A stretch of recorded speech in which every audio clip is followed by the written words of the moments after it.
Before taking blood pressure, you want to make sure the patient has not had any caffeine or nicotine.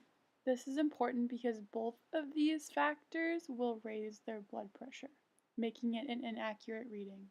You're also going to want to make sure that their feet are flat on the floor and uncrossed. This will allow for an accurate reading and will not cut off their circulation if their legs are crossed. Lastly, you also want to have it on the bare arm and make sure you have the right cuff size in order for an accurate reading.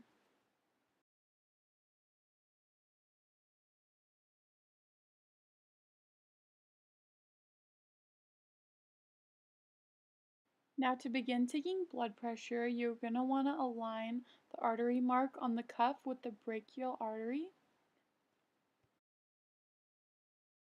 Then you're going to want to place the bell of the stethoscope over that artery, but making sure you do not place the bell underneath the cuff.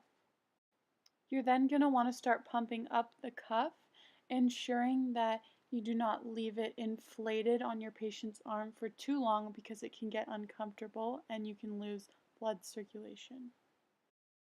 A good estimate is usually you want to inflate it to around 180. Once you have the cuff pumped up to where it's tight around your patient's arm, you're going to slowly release the valve. When you are releasing the valve, you are listening for the first sound and the last sound. The first sound will be the systolic pressure, and the last sound will be the diastolic pressure.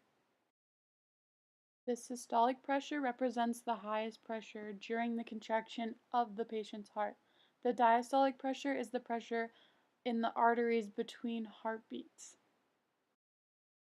It is good to remember that blood pressure is measured in millimeters of mercury.